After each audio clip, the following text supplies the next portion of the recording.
여러분 안녕하십니까. 아침의 매일경제, 저는 이상훈입니다. 오늘이 본격적인 겨울이 시작되는 입동입니다. 계절은요 어김없이 흐르고 있죠. 그 사이에 그런데 우리에겐 참 많은 일이 있었습니다.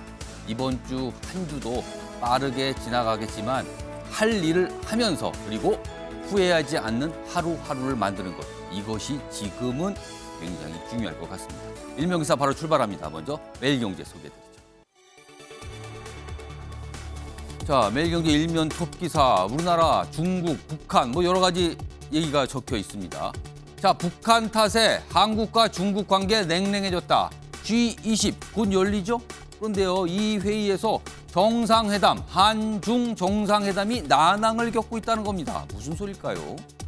북한에 이딴 도발에도 중국은 방관을 하고 있죠, 지금요. 아무런 얘기 안 합니다. 그리고요, 한국, 중국, 북한 북핵 대표 대화도 실종된 상황입니다. 이런 가운데요, 유엔에서 신장 지역 인권 토론 결의안을 냈는데 우리나라가 찬성했거든요. 근데 이 이후에 관계가 나빠졌다는 겁니다. 정상회담, 지금 뭐 얘기만 나왔지만 이루어지지 않고 있는 상황인데 더구나 불투명하다, 이런 얘기입니다. 다음은 동아일보 보겠습니다. 용산경찰서 안전사고 우려 보고서 참사 후에 삭제를 했다. 삭제요. 그러니까 이게 통상적인 과정인가 아니면 뭔가를 가리기 위한 건가? 이겁니다. 경찰은요, 정복과장 삭제 지시 혐의 수사하고 있다. 근데 해당 과장은 향후 감찰 그리고 수사에서 소명하겠다. 뭐 이렇게 입장이 나왔습니다. 뭔가 좀 정황, 뭔가 들여다볼 지점이 나타났습니다. 이번엔 경향신문 보시죠. 아래쪽에 있습니다. 자, 봉화광산 기적의 생환이죠? 여기 지금 이 생환하신 박정아 씨 인터뷰를 싣고 있는데요. 매몰 현장, 커피, 그리고 비닐, 용접기 이런 게 있었다. 큰 도움을 받은 거죠. 이런 것 때문에요. 신이 도운 것 같았다. 지금 221시간 만에 기적, 이런 표현이 등장하고 있습니다. 많은 분들에게 굉장한 안도감을 줬죠. 자, 마지막으로 조선일보 확인해보죠. 저 끝에 있습니다. 자, 북한 미사일 자금은 코인인 것 같다. 이게 무슨 소리입니까? 올해만 1조 7천억 원 해킹을 했답니다. 한마디로 말해서 훔쳐간 겁니다. 세계 각지 거래소 암호화폐를 탈취했다는데요. 미국에서는요, 올해 해킹의 60%가 북한의 소행으로 보고 있다. 이런 내용까지 전달되고 있습니다. 미사일 만드는, 발사하는 자금이 코인 해킹이었다. 이걸 어떻게 좀 봐야 될까요? 자, 지금까지 일면 기사 짚어봤고요. 오늘도 다양한 분야의 뉴스 준비되어 있습니다. 그리고 그 뉴스의 의미 집중적으로 분석해 주시기에 오늘도 여러 패널 참석하셨는데요. 한 분씩 소개해드리죠. 자, 오늘도요, 두 분의 현역 국회의원 자리하셨는데요. 우선 홍석중 국민의힘 국회의원 자리하고 계시고요. 그 옆에는요, 홍정민 더불어민주당 국회의원 나와 계십니다. 그리고요, 세 번째 자리에 김홍국 전 시사평론가. 제가 전이라고 말씀드렸는데 그 전 경기도 대변인 때문에 제가 그렇습니다. 김홍국 시사평론가 오늘 자리하셨습니다. 자, 세 분 안녕하세요. 안녕하십니까? 안녕하세요.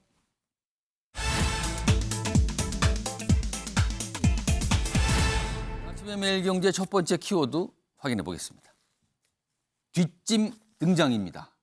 주말 동안에 이 모습 CCTV 영상이었거든요. 그리고 사진으로도 알려졌는데 많은 분들이 많은 생각이 떠오르셨을 것 같습니다. 키워드 뒷짐 등장입니다. 자, 그럼 기사로 확인해 보죠. 참사 그날 밤 용산 서장은 뒷짐지고 현장을 찾았다. 자, 사진 좀 볼까요? 여기 있습니다. 이게 CCTV에 찍힌 거죠.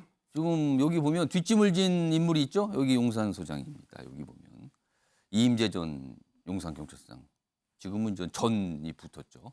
그 옆에는 이제 수행하는 경찰로 보이죠. 뭔가 경찰관들이 입는 조끼 이런 걸 입은 걸로 보입니다. 이 모습이 나타난 겁니다. 그런데요, 이 시각이 참사가 발생을 하고 이른바 그 이태원 그 골목길이 정말 비극으로 많은 분들이 깜짝 놀랄 비극이 발생한 그 상태였거든요. 그러면은 뭔가를 상식적이라면 통보를 받았고요. 그리고 굉장히 급박하고 위험한 상황으로 가고 있다. 이미 일은 벌어졌다. 이런 상황 아닙니까? 그런데 그 모습과 이 모습은 어울리지 않습니다. 그래서 지금 논란이 되고 있죠. 좀 더 보죠. 작은 제목 보겠습니다. 이임재 전 서장 걸으면 10분 거리, 차로 이동 고집하다 50분 허비. 그러니까 당초에 그날 어떤 집회 현장을 지휘를 했거든요. 그리고 뭐 식사 자리가 있었고 끝나고 요 내용에 대한 이태원 상황에 대한 보고를 받았어요. 그런데 차로 이동을 하는데 당시 이태원 일대 차로 이동할 수 없는 상황이었거든요. 우회로를 자꾸 찾다가 시간을 많이 벌었다는 거죠. 그리고 참사 뒤 도착, 늑장 이동, CCTV에 찍혔다. 이겁니다, 지금. 기사 하나 더 보죠.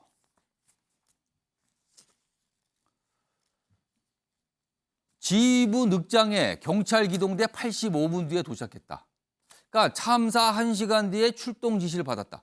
여기에 지금 많은 분들이 안타깝게 생각하는 지점이 있는 겁니다. 좀 더 뭔가 빠른 판단이 있었다면, 빠르게 기동대를 투입했다면 뭔가 달라지지 않았을까라는 거잖아요, 지금.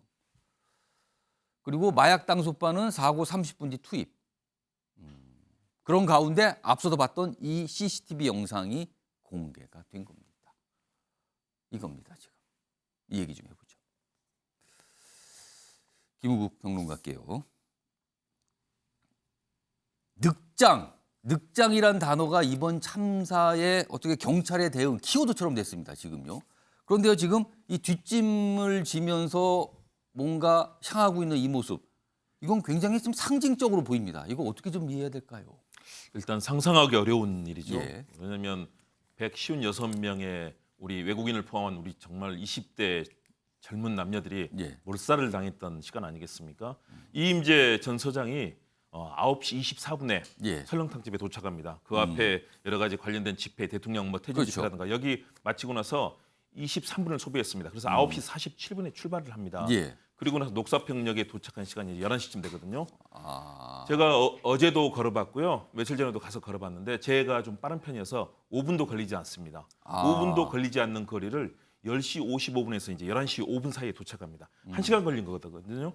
그러니까 왜 차를 고집했는지 이해가 되지 않는 상황인데도 당시는 굉장히 이태원 일대가 혼란스러운 상황이잖아요. 혼란스럽고 아마 많은 신고가 들어왔기 때문에 수시로 보고가 들어왔을 겁니다. 그리고 예. 현장의 최종 책임자 아니겠습니까? 그렇기 때문에 본인은 이 사안을 가지고 바로 보고를 받고 서울청장 그리고 경찰청장 예. 바로 행안부 장관 총리 대통령으로 이어지는 또 국정상황실까지 다 들어갈 텐데요. 이걸 해야 되는 긴박한 상황입니다. 예. 저도 과거에 뭐 90년대부터 이제 시위 취재를 많이 했었는데요. 예. 현장의 지휘관들은 무전기 들고 상부 보고하기 바쁘고 아래 보고받고 난리가 나는 시간이거든요. 예. 이미 심정지가 무수하게 발생했던 시간에 뒷짐을 지고 걷는다. 골똘하게 생각하면서 걷는 장면 아니겠습니까? 아. 그 이태원 그 해밀턴 거리 올라가기 전에요. 그 앤틱 거리에서 이제 파출소까지 올라가는 예. 길입니다. 그러면 저기는 뭐 한 2, 3분이면 될 거예요. 제가 어제도 걸어봤는데 2분 정도 걸린 것 같아요. 도착하는데. 그런데 이 엄청난 시간들을 다 허비하고 이 현장의 지휘자가 저 모습으로 있었다. 아마 대한민국의 경찰 그리고 예. 행정 운영 체계가 완전히 마비됐다.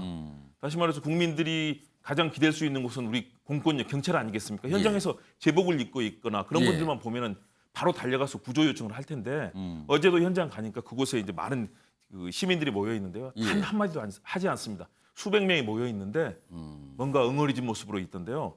몇 분이 그러시더라고요. 저 한 분만 저기서 호루라기 불면서 지휘했으면은 예. 아무런 상황 발생하지 않았을 곳인데 어떻게 이런 일이 발생했는지 바로 그 상징적인 장면입니다. 어떻게 저 장면에서 긴박하게 보고하고 보고받고 현장에 예. 기동대라든가 다 지휘해야 될 경찰서장이 뒷짐지고 생각에 잠겨 있다. 그것도 5분도 제가 많이 뛰었으면요 한 2, 3분이면 도착했을 거리인데요. 예. 1시간 걸려서 갔습니다.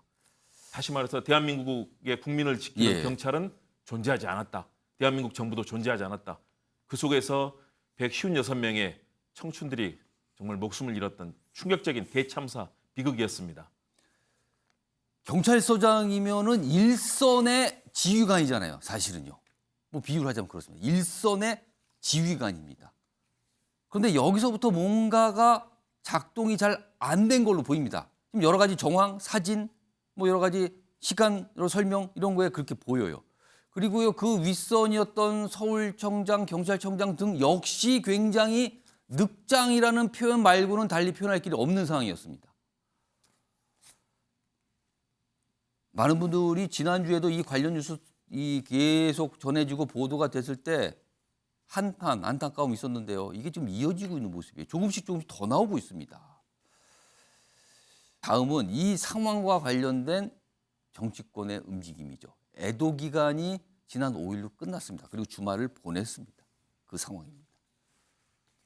애도 기간 끝, 공방은 시작됐다. 그렇죠? 예상이 됐었죠. 사실은요, 이게. 추모 기간 끝나다 격돌하고 있는데요. 민주당 어제 기자회견도 하고 뭐 그랬네요. 대통령 공식 사과 그리고 총리 경질 이런 얘기를 꺼냈습니다. 그리고요, 여기 보면 행안부 장관, 경찰청장에 대해서는 파면 요구를 했습니다. 굉장히 강경한 입장을 낸 거죠. 이에 대해서 국민의힘은 일단 경찰이 하고 있는 수사가 우선이다. 왜냐하면 여기 민주당은 또 국정조사를 요구하고 있는 거죠. 이 부분을 강조했다. 이렇게 됩니다. 이런 가운데 뭐 집회 얘기가 있어요. 촛불 집회 주말 동안 열렸는데 민주당 조직이 뭐 연루된 거 아니냐 이런 거에 대한 시각을 또 이제 국민의힘을 좀 나타냈죠. 오늘 국회에 상임위가 열립니다. 관련 상임위가 열리는데요. 여기에 서울시장, 서울청장, 용산구청장 출석 예정입니다. 이겁니다. 일단 이게 상황이고요. 다음은 여야의 주장을 좀 더 자세히 담은 내용 보죠. 야당, 총리, 행안장관 그리고 경찰청장 경질해야 된다. 그러니까 무슨 자진 사퇴 이런 게 아니라 경질을 하라는 거죠. 그러다 여당 지금 재난을 정치화하는 것 같은데 그러지 말라. 정치화하지 말라. 이렇게 좀 반박하고 있죠. 국정조사도 이제 야당은 주장, 여당은 일단 수사가 먼저다. 이런 입장이고요. 자, 그럼요. 이와 관련된 여야의 목소리 확인해 보겠습니다. 국정 최고 책임자인 대통령은 국민 앞에 공식 사과하고 전면적인 국정 쇄신에 나서라. 국무총리를 경질하고 행정안전부 장관, 경찰청장, 서울경찰청장을 파면하라. 객관적이고 철저한 원인 규명을 위해 국회 국정조사는 필연이다. 거스를 수 없는 민심은 정쟁이 아니라 신속하고 철저한 수사입니다. 지금 국정조사를 실시하더라도 수사에 방해만 될 뿐 제대로 된 조사가 이루어지기 어렵고 그저 정쟁으로 흐를 것입니다. 그러니까 지금 이 상황에 대해서 그러니까 한마디로 말해서 제대로 대처를 하지 못한 이 상황에 대해서 어디까지 누구까지 책임을 져야 되는가 이 문제인 거죠. 이게 발생을 했습니다. 뭐 여당 내에서도 뭐 어느 자리까지는 책임을 져야 되지 않겠나 이런 분위기가 분명히 있거든요. 자, 그러면은 그거를 판단하는 최종 자리는 대통령입니다. 다음 기사 있습니다. 윤희근, 이상민, 한덕수. 그러니까 점점 올라가는 거죠. 경찰청장, 행안부 장관, 총리 이렇게 갑니다. 윤 대통령 인사 책임 어디까지 묻나 이렇게 던지고 있는 기사입니다. 질문을 던졌죠. 뭐 사과 요구도 지금 이 야당에서 계속 하고 있고요. 그리고 이런 가운데 오늘요 국가 안전 시스템 점검회의 지금 진행 중이겠네요. 오전 7시 30분부터 진행 중이거든요. 그러니까 지금 하고 있을 겁니다. 이 굉장히 이례적으로 일찍 회의가 시작이 됐어요. 이게 지금 진행 중이라는 내용까지 있습니다. 자, 이 얘기 좀 해보겠습니다. 오늘 여야에서 국회의원 두 분 나와 계신데요. 먼저 홍정민 의원께요. 두 가지 내용 질문 한꺼번에 드리겠습니다. 일단 국정조사에 관한 부분에 대한 지금 야당에서 좀 요구하고 있잖아요. 그 부분 첫 번째고요. 두 번째는 지금 이 상황에 대한 책임 어느 자리까지 지금 뭐 최고 올라가는 건 총리까지 얘기 나오고요. 아니면 뭐 경찰 수준까지 되는데 어느 정도까지 어느 자리까지 책임을 져야 되는지 이 두 가지입니다. 어떤 의견이십니까? 예, 국정조사 관련해서는 예. 사실 이제 저희 고양시에만도 돌아가신 분이 8분이나 되세요. 그래서 그 중에 한 6분 정도의 유가족 분들이 좀 만나고 말씀 나누고 했는데 예. 뭐 마음적으로 너무 힘드시니까 심리라든가 여러 가지를 말씀하시는데 가장 거기서 궁금해하시고 또 힘들어하시는 부분이 예. 대체 우리 아이가 왜 이렇게 죽었을까? 뭐 어떤 원인일까, 예. 누구 잘못일까 이런 것들을 굉장히 궁금해하세요. 그런데 지금 초반에 우리가 일주일 전에만 해도 예. 이게 무슨 일인가 싶었는데 하나하나 이제 드러났잖아요. 그렇습니다. 112 녹취록이 공개되고 그리고 예. 방금도 그 용산 서장의 그런 행적들이 그런데 그런 사실관계들이 이렇게 잘 안 나올 수 있다는 불안감이 있으시고 실제로도 그 서울시나 용산구 같은 경우는 자료를 내놓지 않고 있거든요. 굉장히 비협조적이고 예. 그렇기 때문에 이런 국정조사를 통해서 좀 정확하게 사실관계를 밝히고 예. 그리고 사실은 사실관계에 따른 그 입증 예. 책임들이 나중에 이제 문제가 될 수가 있는데 예. 이 부분을 다 초기에 확보하는 게 예. 중요하기 때문에 국정조사가 필요하다. 근데 지금 경찰이 수사를 진행 중이잖아요. 근데 예. 경찰은 예를 들어서 압수를 할 수 있는 권한도 있고요. 뭔가 좀 더 공권력을 활용해서 아주 깊게 들여다볼 수 있는 권한. 그게 수사 아닙니까? 근데 반면에 국정조사는 사실은 당사자들이 요청하지 않으면 협조를 하지 않으면 어려운 게 또 국정조사거든요. 이 부분을 사실은 여당에서 지적하고 있거든요. 경찰 수사를 좀 보고 난 뒤에 국정조사를 하면 어떤가? 이건 어떤 의견이십니까?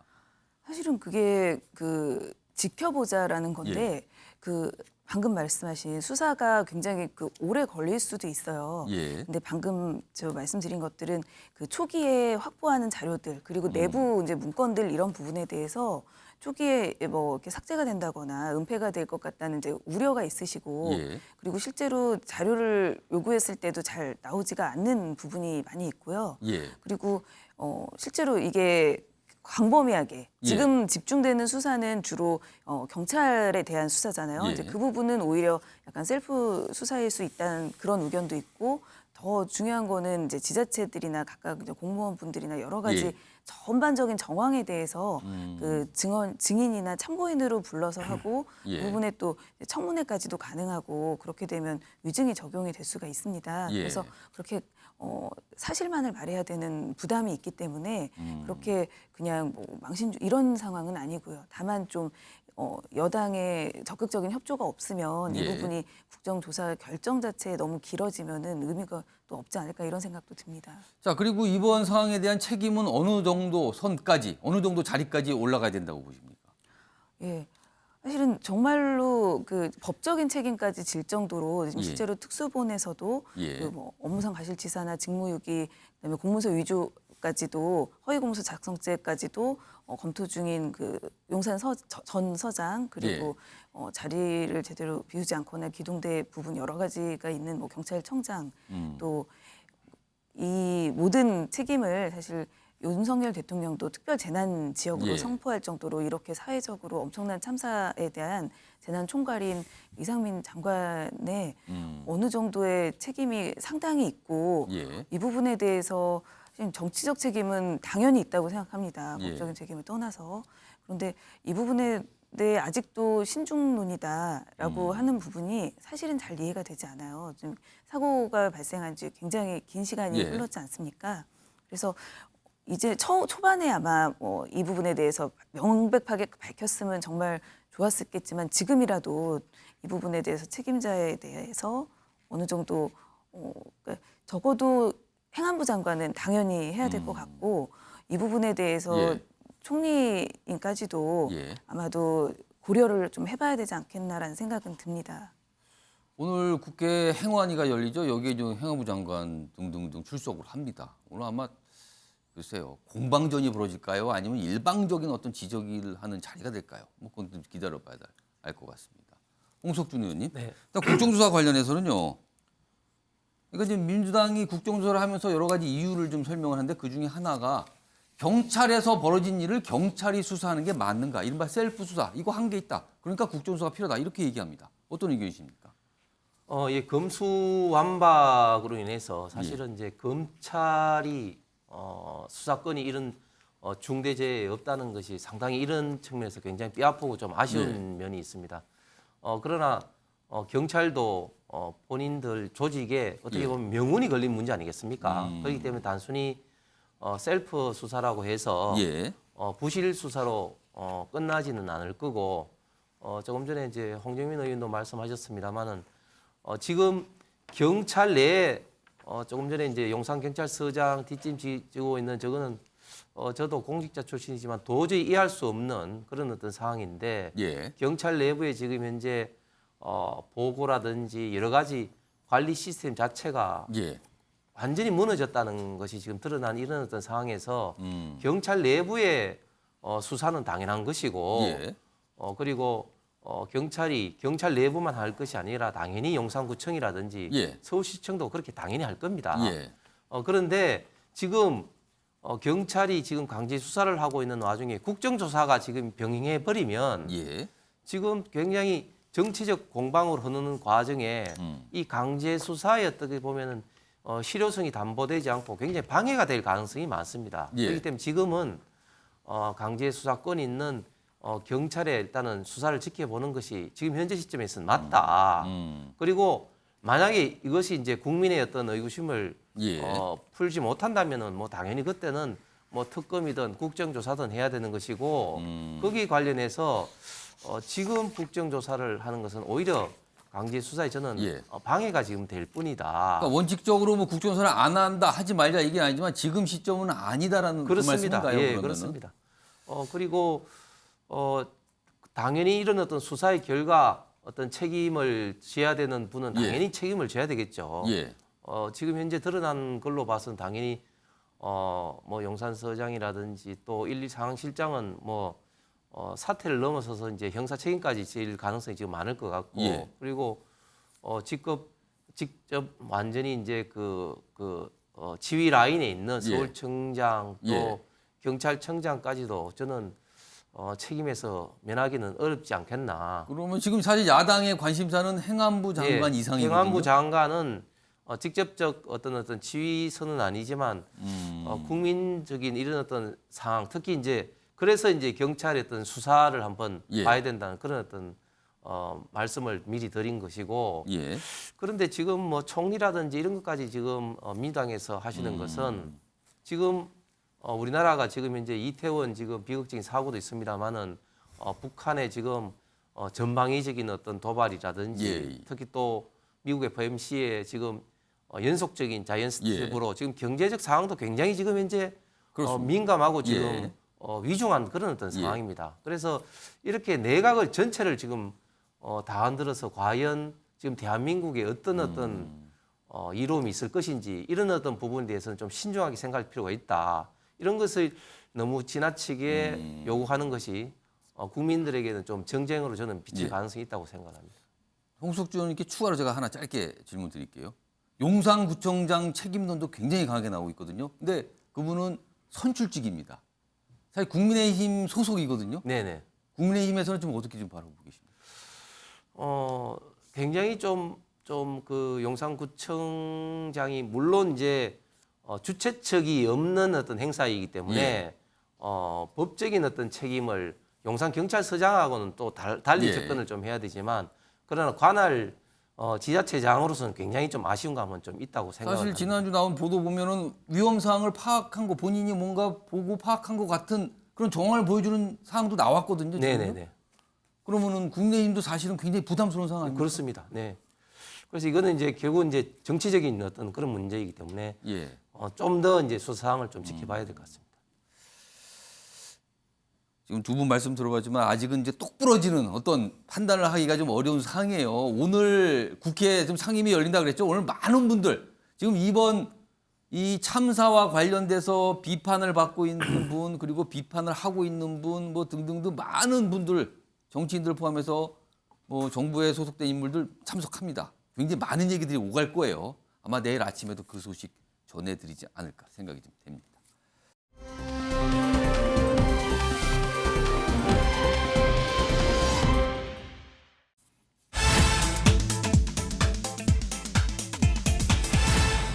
자, 두 번째 키워드 확인해 보겠습니다. 추모 집회입니다. 추모 집회. 주말 동안에 집회가 좀 열렸죠. 뭐 요새 주말마다 사실 서울 광화문 일대에서요. 뭐 이 보수 진보 양쪽의 집회가 동시에 열리거든요. 사실 이번에도 이태원 참사 있기 전에 낮 시간대부터 저녁 때까지 어떤 집회가 많아서 거기에 기동대가 투입됐다 뭐 이런 얘기 많이 나왔잖아요. 역시 이번 주말에도 집회가 있었거든요. 그 얘기 좀 해보죠. 첫 번째 기사입니다. 갈라진 이태원 추모 집회. 퇴진이 추모다? 정치 이용 말라. 퇴진. 여기 앞에는 이제 대통령 얘기를 붙인 거죠. 진보 촛불 집회에 보수 맞불 집회 열렸다. 지금 여당에서는요, 이거 민주당이 뭔가 개입된 거 아닙니까? 이런 시각을 좀 갖고 있어요. 게다가 야당은 무슨 소리입니까? 사실 무근이에요. 이렇게 또 반박을 하고 있는 거죠. 이게 집회와 관련된 첫 번째 기사고요. 다음 기사 하나 더 보죠. 이태원 추모 간판을 걸고 좌파 단체의 윤퇴진 집회 거세죠.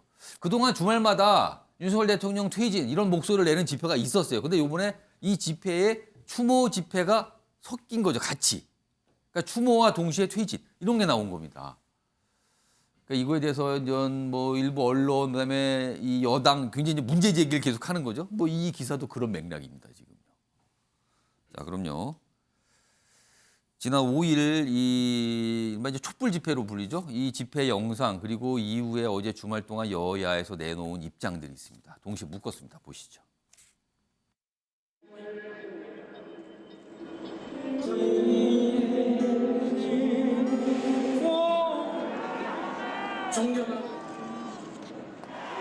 윤석열은 퇴진하라! 퇴진하라! 퇴진하라!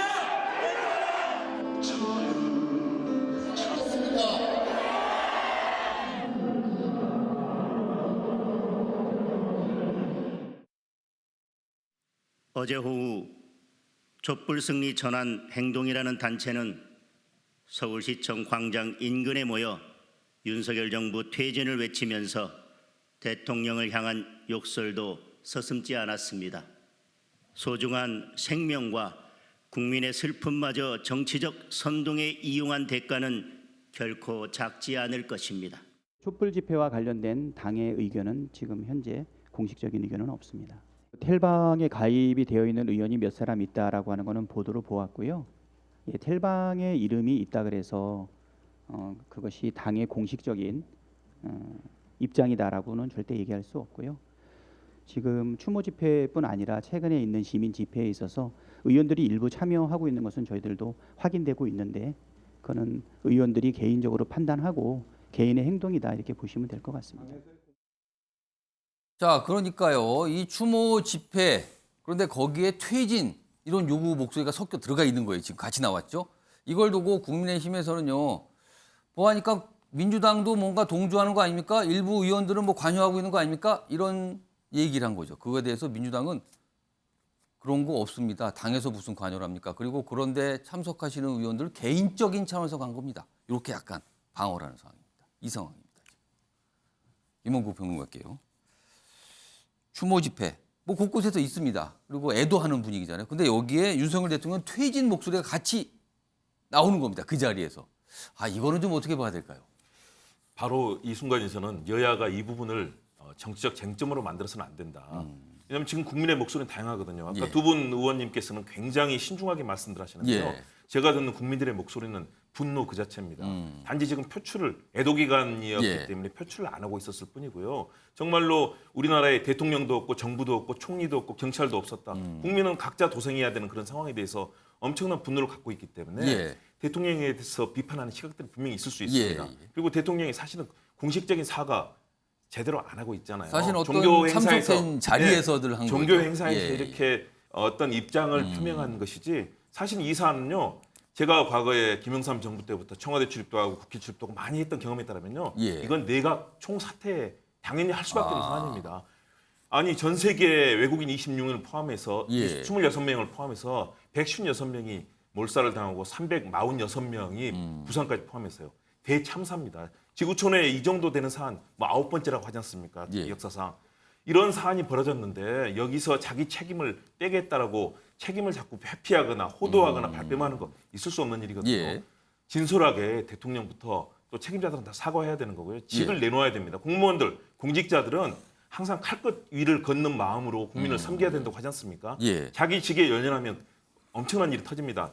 그래서 분노한 국민들께서 일부 이제 그렇게 얘기하시는 분들이 계신데 예. 저는 아직은 그 부분은 정확한 진상이 규명이 되고 그리고 뭐 총리 책임이라든가 또는 뭐 장관 책임 또 대통령이 어떤 행동을 했었고 국민들께서 판단하실 거거든요. 예. 그 이후에 이런 얘기들이 나와야 되는데 이렇게 성급하게 나오는 것들은 그 국민들의 분노가 그만큼 크다는 것들을 인식하면 좋을 것 같다. 그리고 예. 여기서 저는 야당도 예. 제대로 여기서 역할을 해야 되고요. 여당도 집권 여당 아닙니까? 예. 먼저 사과하고 반성부터 해야 됩니다. 그런데 이걸 여야가 서로 간에 뭐 정치적 이용이다라고 나가는 순간부터 예. 이미 정치권은 우리나라에서 이미 국민들에게 가장 불신 지수가 가장 높은 집단이 지금 정치권이 돼 있잖아요. 예. 여기서 정말로 하나하나 밝히겠다. 나부터 옷 벗고 나부터 사퇴하고 예. 그런 자세로 나가야 되는데 이 부분을 서로 간에 책임 떠넘기로 가고 그리고 아직 대통령 뭐 퇴진이라든가 이런 요구를 하기에는 너무나 빠르고 논리적으로 맞지 않는 단계인데 예. 그럼에도 불구하고 이렇게 화가 나고 분노한 국민들이 많다. 아. 또 침묵하면서 저것이 과하다라고 느끼시는 국민들도 계실 거거든요. 예. 그런 다양한 국민들의 목소리를 받들어서 이 사안을 하나씩 풀고 제도적 개선책 마련하고요.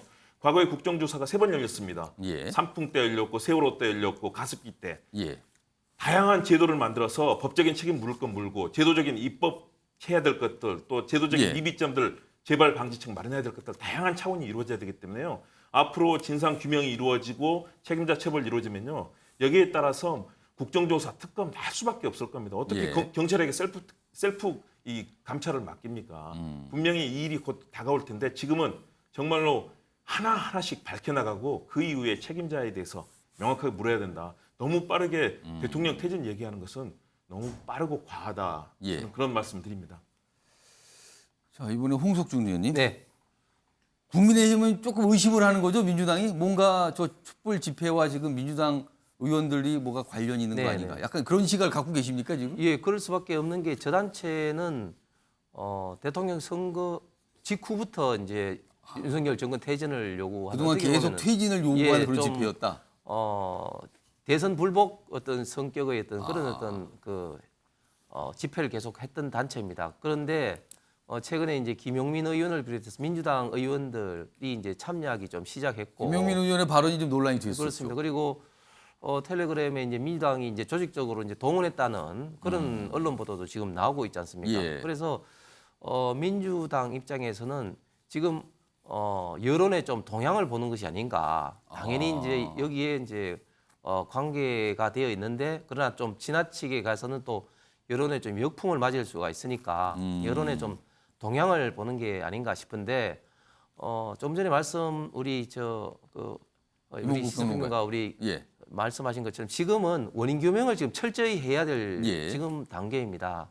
그런데 지금 총리 지금 뭐 사태 또 그 윤석열 정권 퇴진이라고 하는 것은 제가 볼 때는 이 원인 규명이나 사태 수습에 정말 1도 도움이 되지 않을 뿐만 아니라 그리고 우리 대한민국에도 굉장히 지금 위기 상황에 지금 지도력을 지금 부족해하는 굉장히 좀 부적절한 것 같고 이럴 때일수록 정치권에서는 정략적 입장을 떠나서 정파적 이익을 떠나서 제대로 좀 중심을 잡고 합리적인 저는 해법을 찾아야 된다고 생각합니다. 자, 홍정민 의원님. 일단 집회에서 요구가 나오고요. 그리고 과거에 뭐 지금은 하지만 조금 시간을 돌려보면 일부 민주당 의원이 그 집회에 참석하면서 퇴진 이런 목소리를 좀 냈거든요. 지금 어제 주말 동안 나온 이 퇴진 요구. 민주당은 그 퇴진 요구에 대해서는 어떤 입장이십니까? 예, 일단은 그 집회 자체는 예. 우리나라 뭐 헌법상 집회 자유가 있고 국민분들이 자발적으로 참여하시는 거라서 저희가 그에 대해서 이렇다 저렇다 말씀드릴 입장은 사실 아니다라고 지도부에서도 그런 말씀하시고 예. 그리고 사실 민주당이 조직적으로 개입됐다 이 부분에 대해서 들여다 보니까 제가 예.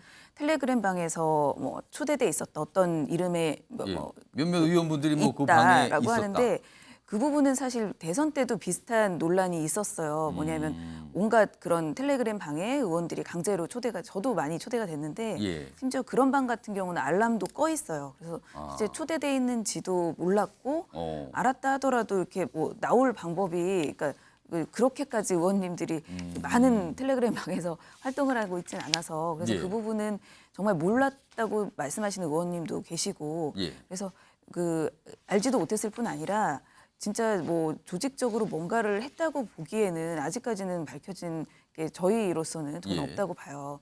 그래서 그런 부분에 대해서 민주당이 뭐 집회를 예. 뭐 어떤 식으로 조직적으로 한다 이런 부분에 대해서는 오해라고 저는 아직은 그렇게 그러면 알고 만약에 있고요. 그런 집회에 참석하는 현역 의원이 민주당 의원이 계시다면 그건 아까 영상에 있었지만 개인적인 문제일 뿐이다. 뭐 그런 논평은 계속 나오는 겁니까 그러면? 그러니까 개인적으로 그런 의견을 갖고 계신 것 같아요. 지금 현재 예. 제 생각에는.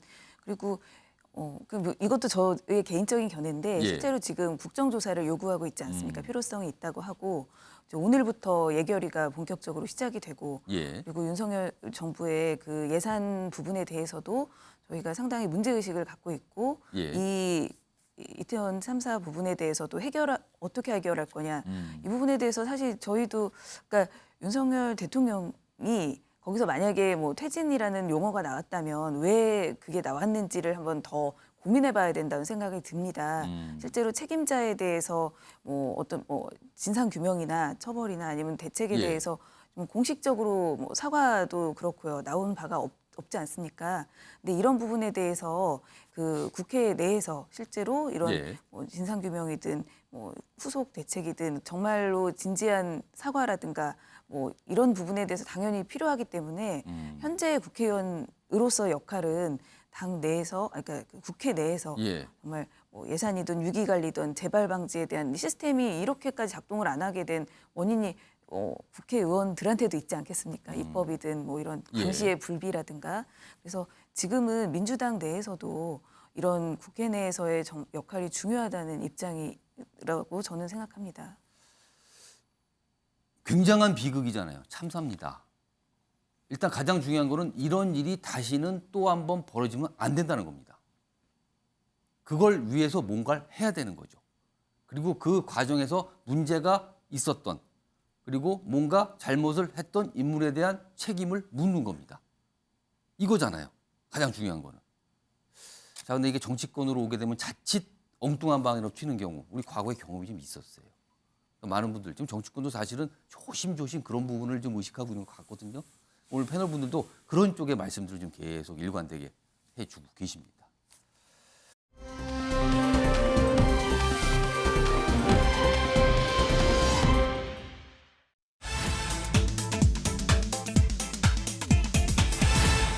사고 반복입니다. 여기도 또 사고 얘기가 있군요.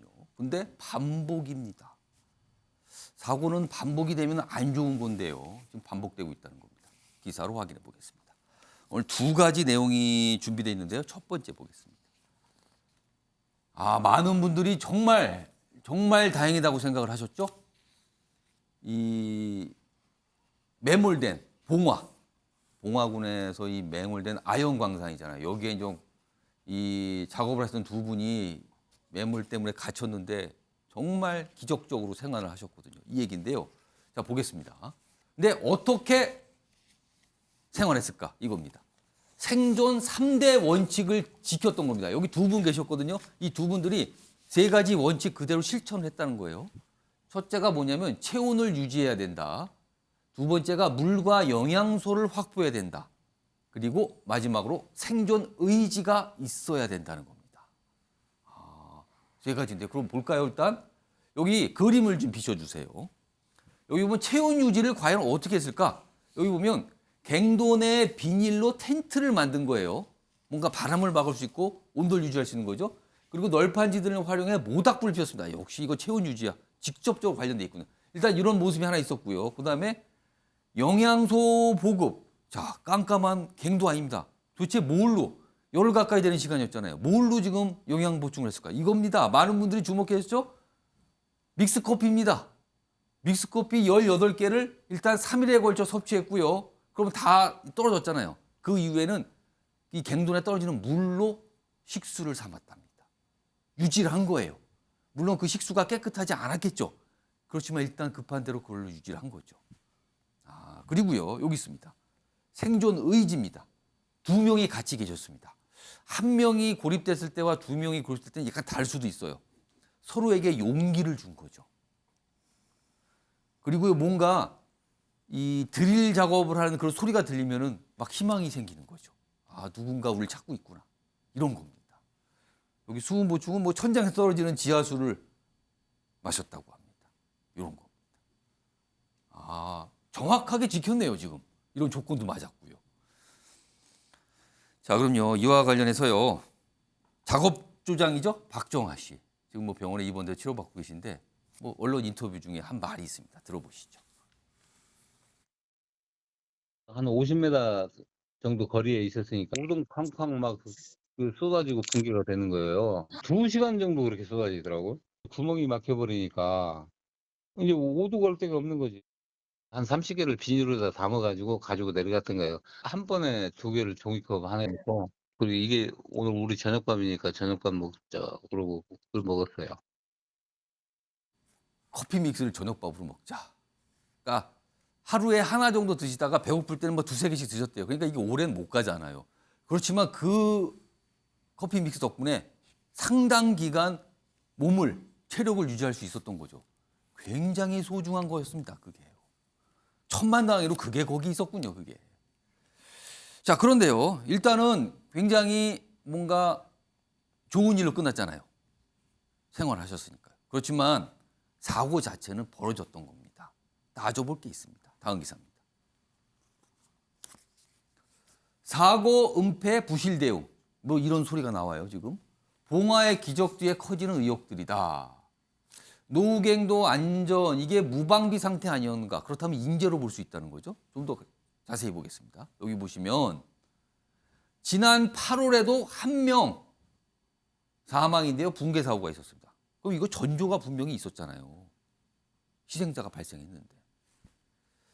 당시 정부에서 안전조치 명령 뭐 이런 거 있었는데 이게 제대로 이행되고 확인됐는가 이겁니다 지금. 그리고 사고 14시간 지나서야 119에 신고했습니다. 이것도 늦었네요. 뭔가 은폐하려 한 거 아닙니까? 뭐 이런 대목입니다. 그리고 20년 전 도면으로 시추 작업을 했어요. 이것도 논란이 됐었죠. 엉뚱한 데를 시추했다고. 엉뚱한 데 구멍 뚫느라 시간을 허비했다. 몇 가지 지점이 나와 있습니다. 지금. 자, 김은국 평론가. 이건 문제인데요, 이거는요. 물론 천만다행으로 구조가 됐습니다만 이거는 반복되지 아니란 법이 없습니다. 이렇다면은요. 이거 어떻게 좀 봐야 됩니까? 무수하게 반복된 사안이죠. 강원도, 경북 곳곳에 많은 탄광들이 아직도 산재해 있고 많은 분들이 일하고 계십니다. 그렇다면 이곳에서 어떻게 안전을 확보할 것인가. 이곳만 해도 80년 된 곳이라고 하지 않습니까? 그래서 경도 곳곳에 가서 풍화작용 때문에 암석이 떨어지고 돌이 흘러내리고 흙은 진척거리고 사실상 안전이 확보되지 않았다. 그렇기 때문에 지난번에 사고 난 이후에도 산업부에서 여러 가지 안전조치를 명령했지만 이행하지 않았습니다. 그렇다면 확인했어야 되는데 그건 업체의 문제도 있고 행정적인 문제도 있고 이런 부분은 반드시 개선이 돼야 될 부분이고요. 특히 이제 중대재해법이 실시가 된 이후로 이제 계속해서 이 법에 저촉될까 봐 겁을 내는 그 기업이나 업주들이 많은 것 같습니다. 그래도 그러나 인명이 중요한데 빨리 해야죠. 사고 난 지 14시간 만에 신고를 했습니다. 29일에 이제 발생했는데요. 그 다음 날 오전 8시 14분쯤인가요? 이때 이제 신고를 한 겁니다. 그 사이에 만일의 경우 인명이 더 뭐 토사가 흘러내리거나 암석이 떨어지고 더 매몰이 깊어졌다면 거기서 큰 사고가 또 발생할 수 있었던 거죠. 그런 준비와 조치가 전혀 되지 않았던 업체 측의 정말 안전에 대한 불감증 그리고 생명을 경시하는 문제가 있었고요. 또 내부도 기사에도 잘 나와 있지만 너무너무 허술합니다. 이틀 동안 딴 데 뚫었습니다. 근데 그 딴 데 시추공을 뚫는 그 자리가 20년 전에 도면에 근거해서 했다는 거 아니겠습니까? 그 잘못된 도면으로 작업을 한 거네요. 그러니까요. 딴 데를 뚫은 거죠. 안 나오니까 나중에 확인해 보니까 이 도면이 20년 전 것이다. 그래서 다시 두 군데를 뚫어서 직경 76cm 정도의 구멍을 뚫어서 이제 결국은 확인했다는 건데요.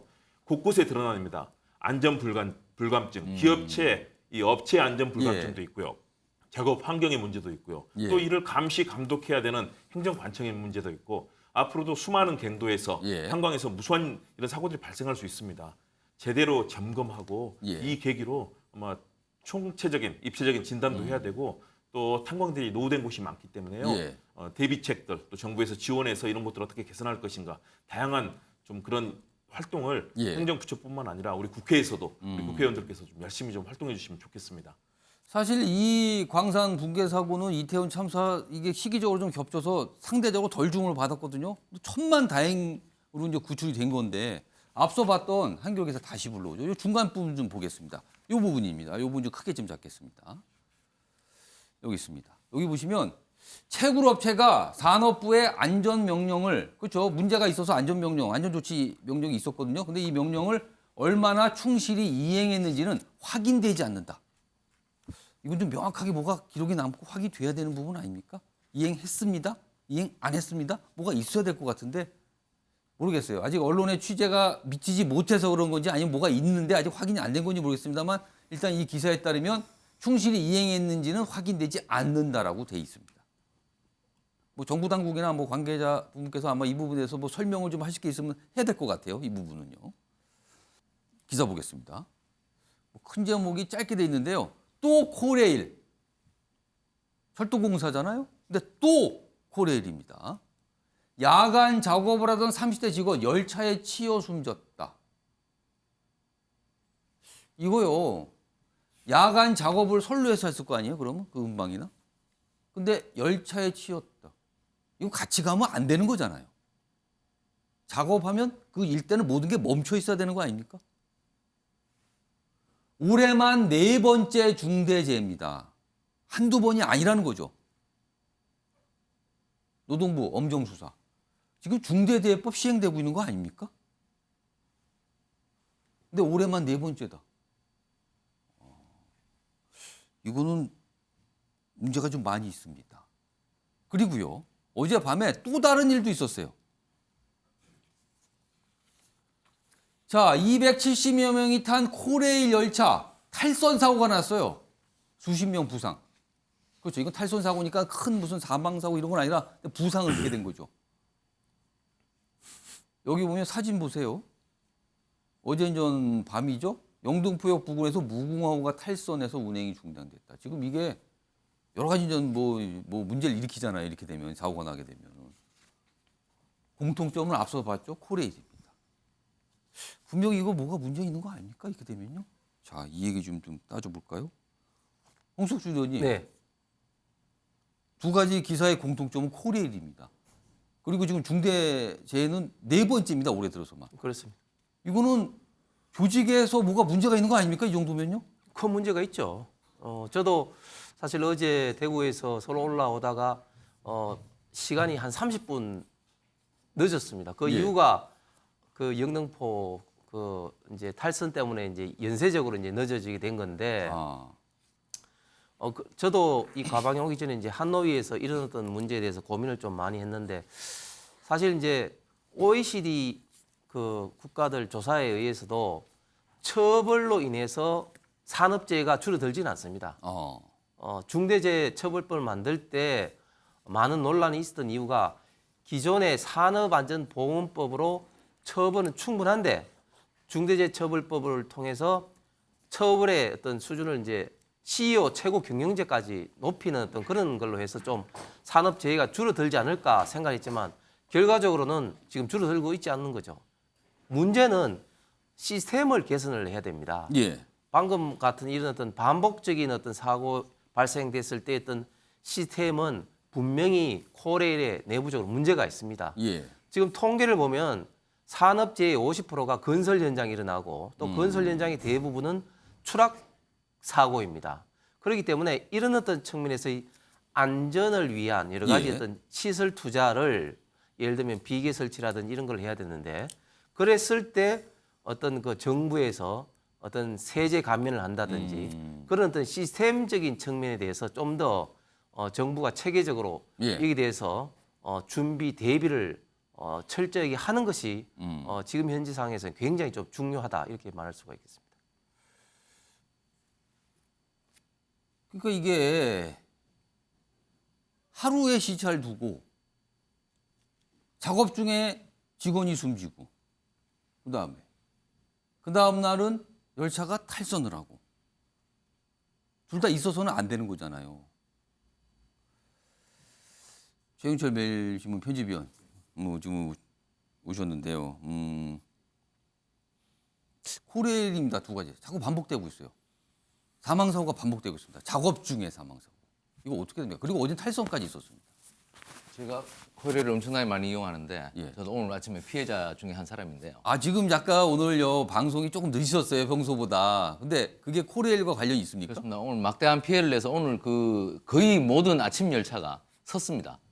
그리고 그 서울 시내 지하철 1호선하고 연동되는 코레일 구간이 많기 때문에 예. 1호선도 지금 엉망이 됐고 그리고 코레일도 지금 4항해선을 지하철 1호선을 피해가면서 그리고 국철을 피해가면서 가기 때문에 지금 거의 모든 열차가 오늘 그럼 이거 어제 있었던 영등포역 이 탈선 사고 때문에 그렇습니다. 그렇습니까? 오늘 영등포역도 제가 봤는데 아직도 치우지를 못했습니다. 전혀 사고 수습이 이루어지지 않아서 지금 오늘까지도 직접적으로 지금 피해를 보셨네요 오늘. 그렇습니다. 오늘 예. 아마 그 굉장히 마비였고 지금 아침에 매일경제 식구들도 출근하는데 뭐 지하철이 1시간이 늦었느니 예. 이렇게 말을 하면서 엘리베이터를 타던데 오늘 아침 교통 대란이 일어났고 어쨌든 코레일이 최근에 SRT와 그 통합을 하자고 코레일에서 자꾸 얘기를 하는데 예. 이런 서비스로는 SRT와 통합은 못한다. 코레일의 서비스가 그만큼 나아진 것만 해도 예. SRT가 들어와서 경쟁 체제가 이루어졌기 때문에 그나마 서비스가 있었다. 예. 근데 지금 또다시 통합을 하자는 것은 저 체제로는 어불성설이다. 예. 저는 코레일이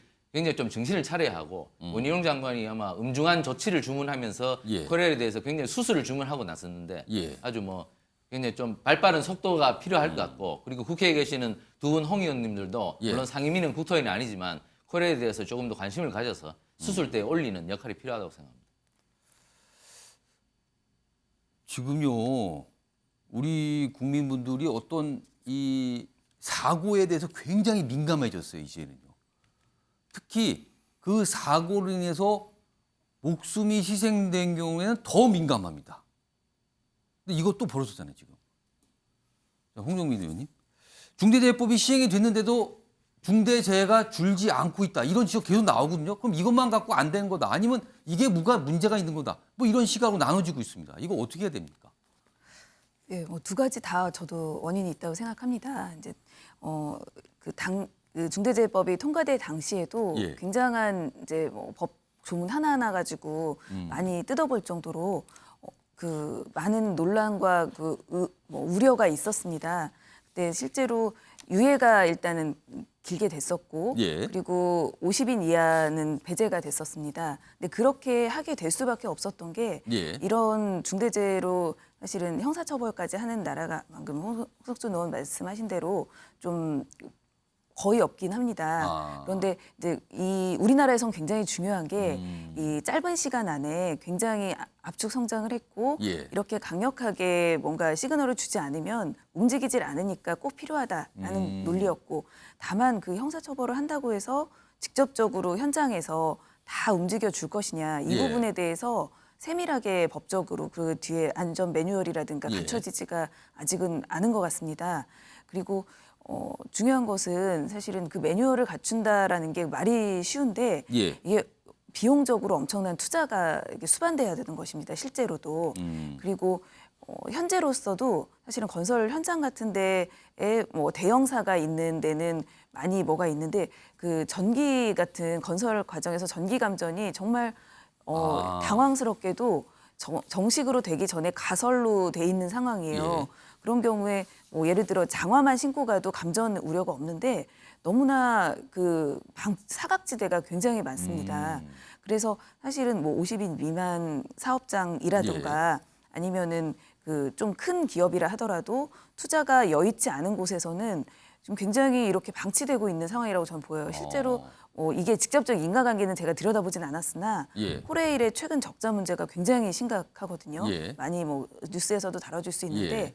그래서 아마도 이런 세부적으로 이 매뉴얼을 하는 대규모 팀이라든가 아니면은 시설 설비 투자라든가 사람을 뭐 여러 교대로 쓴다거나 이런 정도에까지 그 관심이 부족했다라는 부분이고 이런 부분은 실제로 법이 도입될 때 정말 명시적으로 좀 어려운 중소기업이라든가 이런 데 예방이나 예. 국가의 투자를 할 수 있다. 이렇게만 규정이 돼 있어요. 이에 대해서 구체적인 조항이라든가 실제 예산이 배정되지는 않았거든요. 이런 부분이 문제가 있다고 생각했습니다. 명확한 거는 지금 상태로는 안 된다는 겁니다. 이거는 분명합니다. 그 방법에 대해서는 여러 가지 이견이 있겠습니다만 지금 상태로는 안 되는 겁니다. 왜냐하면 반복되고 있거든요. 계속요 지금. 주제를 다루다 보니까요. 계속 사고 관련 얘기만 하게 되네요. 참, 이게 답답한 지점입니다. 지금.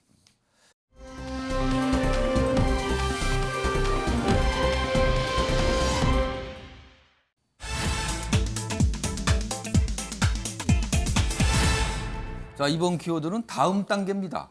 그러면은 다음 단계니까 다음 저는 이번 단계, 지금 단계겠네요. 그거는 맞췄다는 뜻인가요, 그럼?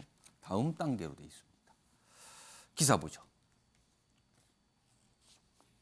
최근에 이제 이태원 참사 관련 뉴스가 이제 주로 다루다 보니까 오랜만에 나왔습니다. 그동안 이 내용도 꽤 이제 주목을 받았었는데요. 불법 대선 자금 혐의 김용 이르면 오늘 기소입니다. 검찰의 기소. 그리고 검찰은 기소까지 가고 지금까지 수사를 하는 거 보니까 뭔가 혐의 입증에 대해서 자신 있는 건가? 아닌가? 여기는 이 기사는 검찰이 뭔가 입증 자신 있는 거 아닙니까? 이렇게 부각한 기사인데요. 또 어떤 기사에서는 김용 씨 측 이 얘기를 하면서 진술밖에 없다 지금 명확한 거는 뭐 이렇게 또 다룬 것도 있습니다. 좀 더 보죠. 남욱의 4회에 걸쳐서 8억여 원 수수 혐의 김용 측 검찰이 물증 제시를 안 했다. 이게 같은 맥락이네요. 진술만 있다. 뭐 이런 거죠 지금. 그렇습니다. 이렇게 나와 있고요. 이게 이제 첫 번째 기사고요. 다음 기사 보시죠. 외장하드 포렌식 그리고 부부 계좌 추적 최측근 정진상을 향한 검찰 이렇게 돼 있습니다. 최측근은 앞에 생략돼 있죠. 이재명 민주당 대표의 최측근 정진상 지금 정무실장 당에서 실장 맡고 있잖아요. 근데 그쪽을 향한다. 그렇다면은 앞선 기사는 지금 단계, 이건 다음 단계군요. 지금 검찰이 이쪽을 겨냥하고 있다는 거죠. 여기 보면 성남 FC 후원보다 대선 자금에 무게를 두고 있는 것 같다. 수사협조 불응된 체포 가능성도 있다. 뭐 앞선 내용, 김용 이르면 오늘 구속 기소 예정이다 이렇게 돼 있습니다. 체포 가능성 이렇게 돼 있습니다. 뭐 수사 사항입니다. 오늘 뭐 기소가 될지 왜냐하면 8일로 이제 이 구속 기간이 만료가 되거든요. 그럼 기소를 해야 뭐가 연장이고 뭐 이런 게 이루어지는 거죠. 자, 이 얘기 좀 해볼까요? 이거는 최영철 편집위원 그다음에 김홍국 평론가 두 분께 좀 질문 드릴 텐데요. 최영철 편집위원. 네. 최측근 이 기사가 굳이 이거를 강조한 이유가 있죠? 자, 그럼 결국에는 궁극적으로 향하는 방향은 이재명 대표다. 이렇게 봐야 되는 겁니까? 그렇습니다. 이재명 대표의 지난 대선 예. 경선 자금과 대선 자금을 동시에 아마 캐지 않을까 이렇게 싶은데요. 일단 1단계는 김용 전 부위원장을 구속 기소해서 그리고 혐의 입증시킨 뒤에 정진상 지금 보좌관 쪽으로 향하겠죠. 그러니까 1단계 고비를 넘어야 되는데 지금 김용 부위원장께서는 묵비권을 행사하고 있단 말입니다. 증거가 없지 않느냐 그렇게 얘기하는데 과거 사례를 보면 홍준표 대구시장이 성완종 경남기업 회장으로부터 뇌물을 받았을 때, 뇌물 받은 게 아니죠. 뇌물을 받았다는 의혹을 받았을 때 그 뇌물 전달자가 홍준표 시장에게 국회의원회관에 찾아가서 돈을 주었다고 진술을 하였는데 그 당시에 그러면 국회의원회관의 구조가 어떠하였느냐, 어떤 그림이 있었느냐, 어떤 승강기를 타고 올라갔느냐 이 진술을 하였는데 그 진술이 의원회관 구조와는 맞지 않았다는 것이죠. 아, 거기서 흔들렸다는 그렇습니다. 거예요. 내용이. 거기에서 진술이 기존의 구조와 맞지 않다 보니까 그러니까 이건 재판부는 이것이 허위 진술일 가능성이 높구나. 이렇게 해서 결국에는 홍준표 시장 무죄를 받았습니다.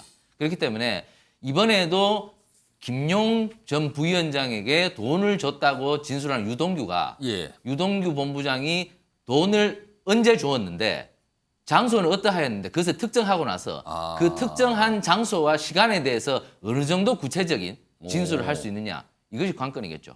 그러나 그 진술이 상당히 현실과 동떨어지거나 당시에 통신 추적을 해서 전화나 문자가 오간 흔적이 별로 없었거나 이러한 정황 증거가 많이 부족하다면은 혐의를 입증시키기는 어렵지 않겠느냐. 그러나 지금까지 검찰의 수사 속도를 봤을 때는 진술의 구체성 그리고 그 진술의 여러 가지 맞춰졌던 장소적 특성이라든가 시간적 특성이 어느 정도 그리고 범행을 수행하였을 때 가방 얘기도 나오지 않습니까? 그런 범구, 가방에 대한 것 진술도 어느 정도 구체적이라고 판단하였기 때문에 아마 기소까지 갈 것 같은데 어쨌든 얼마만큼 많은 구체적인 증거들을 확보하였느냐 그것이 관건이고 이 1단계를 넘어선다면 이제 이재명 대표의 가장 측근을 할 수 있는 정진상 보좌관 쪽으로 아마 검찰 수사의 칼날이 향하지 않을까 이렇게 봅니다. 최측근이 만약에 수사를 받고 구속, 기소, 재판 이거잖아요. 그렇다면 어떻게 되는 건가? 이게 지금 관심사인 거죠. 지금 정치권에서. 자, 김은국 평론가께 자, 김용 부원장 그리고 정진상 실장 뭐 여러 가지 이제 반박도 하고 입장을 냈거든요. 좀 가깝게 들으시니까 하나하나씩 좀 전달해 주시죠. 먼저 김용 부원장 측은 지금 상황에 대해서 뭐라고 얘기하십니까? 일단 아니라는 거죠. 직접적인 증거는 전혀 없다. 진술, 여기 나온 데 진술만 나왔다는 겁니까? 네, 그럼? 메모와 진술만 있을 뿐이다. 어. 구체적인 그리고 실제 거기에 대해서 전혀 제시하지 않고 나왔던 그동안의 뭐 보도 보면은 가족들 걱정하라고만 하고 다른 얘기 하지 않는다. 예. 다시 말해서 가족들 걱정하면서 뭔가 내놓으라는 그런 수사 방식, 과거에 했던 방식이죠. 그래서 저는 기사도 저기 제목이 좀 불법 대선 자금 규명이라고 그러는데요. 예. 대선 자금과의 연계성이 거의 지금 전혀 나타나지 않는, 다시 말해 검찰의 주장일 뿐인데 그럼 저렇게 혐의라고 해야 되나요? 대선 자금 혐의 이렇게 됩니까? 그러면 검찰의 주장인 거죠. 뭔가 네, 그런 식으로 검찰 가야 쪽에서 되는 거지. 보는 저걸 거죠. 보면은 마치 아. 김용 부원장이 불법 대선 자금을 받은 것처럼 얘기. 그리고 대선 자금과 연계성 우상호 의원이 얘기하지 않았습니까? 당시에 추궁추진 관리했는데 예. 하루 만에 모든 후원금을 다 받았는데 남아가지고 다 돌려줬다고 얘기하지 않았습니까? 그럴 정도인데 과연 대선 자금에 연계시키는 검찰의 논리 구조가 이미 사실상 짜놓고 갔다는 게 이제 김용 전 예. 부원장의 얘기 아니겠습니까? 민주당 측의 주장도 그런 것이고요. 예. 저는 그래서 검찰이 명확하게 입증해야 된다. 예. 여러 가지, 그리고 사실은 여기에 대해서 상대 진술권을 보장하기 위해서도 증거 내놓고 거기에 대해서 확인해야 되지 않겠습니까? 본인한테는 확인하지 않고 여러 가지 일방적으로 지금 주장이 되고 있는 예. 유동규 씨가 굉장히 많은 심경의 변화를 가지고 있고 뭐 배신감도 느끼고 여러 가지 예. 얘기를 하지 않습니까?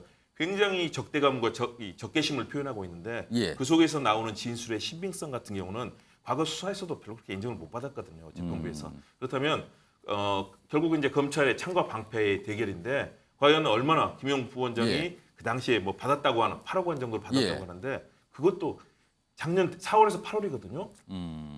제가 알기로는 이재명 대표의 경우는 성남시장 시절부터 워낙 많은 검찰의 조사를 받아서 예. 그걸 뭐 돈을 받고 상상도 할 수 없는 일이라고 저는 생각이 드는데 어쨌든 검찰이 그런 증거를 가지고 있다면 제대로 입증하고 또 여기에 대해서 국민들께 납득을 시켜야 될 예. 거다. 특히 재판부를 납득을 시켜야 될 거고요. 김용 부원장도 있는 그대로 진실을 얘기해서 빠르게 의혹을 해소해야 지금 된다. 현재는 김용 부원장이 묵비권을 행사하고 있다고 그러죠? 지금요? 그렇죠. 진술을 아직 안 하는 거잖아요. 어떤 거에 대해서. 본인은 왜냐하면 그게 동의할 수 없다라고 판단하는 것 같아요. 그거는 뭐 예. 피의자의 권리이기 때문에 그 부분에 있어서 뭐 할 수 있는 방법인데 또 그것이 재판에서 불리할 수도 있는 것이기 때문에요. 어쨌든 검찰이 얼마나 명확한 증거, 제대로 재판부를 설득할 수 있는 예. 증거를 내놓냐에 따라 달려 있을 거로 보입니다. 일단 오늘 기다려보죠. 뭐 기소할 것 같다는데 기소가 되면 재판이 넘어가는 거잖아요. 그럼 본격적으로 이제 재판 정세의 공방이 시작이 됩니다. 다음은 우리나라와 일본과 관련된 내용 좀 보죠. 뭐 기사가 좀 있습니다. 오늘 좀 신문들이 좀 꽤 다루고 있는데요. 우리나라의 해군, 우리 해군 소양함 이즈모함의 향해서 우길기 경례를 했는데 이게 논란이다. 그동안 이거 예고가 돼 있었잖아요. 여기 참석하는 거 관함식. 일본 해상자위대가 여는 관함식에 우리나라 해군이 참석했는데 그 관함식을 참석하면 주최 측에 경례를 하게 돼 있거든요. 근데 그 일본 함정의 우길기, 그러니까 이걸 가지고 우길기다, 뭐 우길기 비슷한 거다 이런 얘기가 있었잖아요. 이게 이제 논란이 된 거다. 미국, 인도 등 12개국 함정 18척이 참가했는데 우리나라도 참석했어요.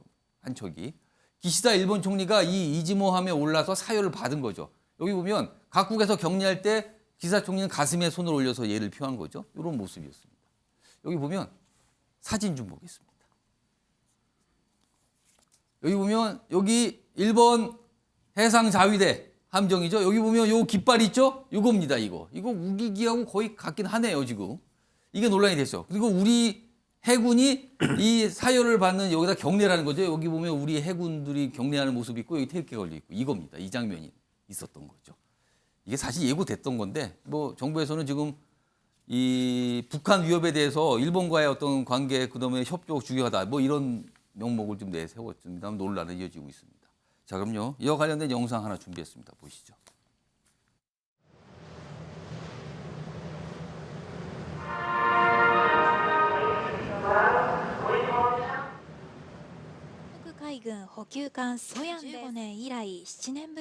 Next is from Korean Navy, the Soyan supply ship. She's here for the first time since her last visit in 2015.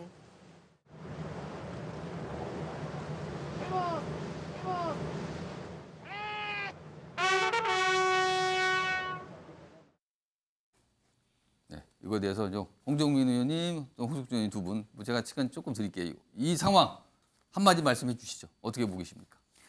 예, 이 7년 만에 이제 관함식에 참석을 했는데요. 이 주최 측의 군 통수권자에게 경례를 하는 게 관례라고 하지만 예. 사실은 저 아까 화면에 보셨듯이 꼭 우길기가 있어야 되느냐에 대해서는 사실은 뭐 우길기가 아닌 일본 국기 정도로 할 수도 있었는데 일본 이 해상자에는 저걸 건단 말이에요. 예, 그 부분에 대해서 뭐 항의를 한다거나 얘기를 충분히 할 수 있었다고 보고 근데 이런 근데 논란이 생기는 거는 사실은 지금 뭐 북한 도발에 대해서 우리가 예. 대처를 해야 되는데 뭐 그런 뭐 한일 관계의 그런 뭐 대비를 위해서다라고 하지만 사실은 저런 우길기 부분에 대해서 세심하게 신경을 썼으면 좋았을 거고 정말 그 국방을 잘 하는 과정을 꾸준히 보여왔으면 예. 이런 거 가지고 그렇게 문제를 뭐 우리가 그 이거를 정쟁처럼 우리가 국방부에서 느낄 수 있을까? 윤석열 정부에서 실제로 국방 예산이든 그 대세든 아니면 너무 강대강 예. 배치든 이런 걸 잘해왔다고 안 보여지는데 굳이 우길기에 대해서 이번에 경례를 한 부분에 대해서도 같은 그 연장선상이라고 저는 보입니다. 예, 홍석주 의원님. 예, 그 일본 해상 자위대기가 우길기하고 비슷하다고 해서 이런 어떤 논쟁 자체가 지금 저는 지금 시국에 굉장히 좀 부적절한 것 같고 지금 북한의 지금 도발을 맞서기 위해서 지금 일본, 미국과의 협력이 지금 굉장히 예. 중요하지 않습니까? 일본이 지금 그 우리나라에 없는 군사 정찰 예. 위성이라든지 이런 걸 통해서 많은 또 정보를 갖고 있는 상황에서는 일본하고 있던 협력에 어떻게 보면 상징적인 차원에서 지금 가남책을 가진 것이고 거기에 좀 경례를 좀 한 것에 대해서는 너무 좀 지나치게 좀 민감하게 예. 반응하는 것은 저는 옳지 않다고 생각합니다. 정치 편집은 한 30초 정도 시간 남았습니다. 네, 일본이 좀 예의 없는 행동을 했습니다.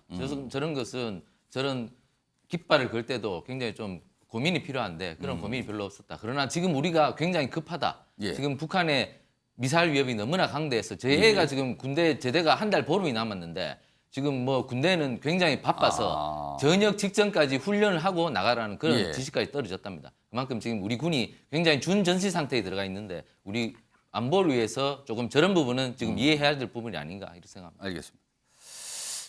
뭐 시간이 금방 훌쩍 다 지났습니다. 자, 아침의 매일경제 오늘은 여기서 마무리하겠습니다. 시청해 주신 여러분 고맙습니다.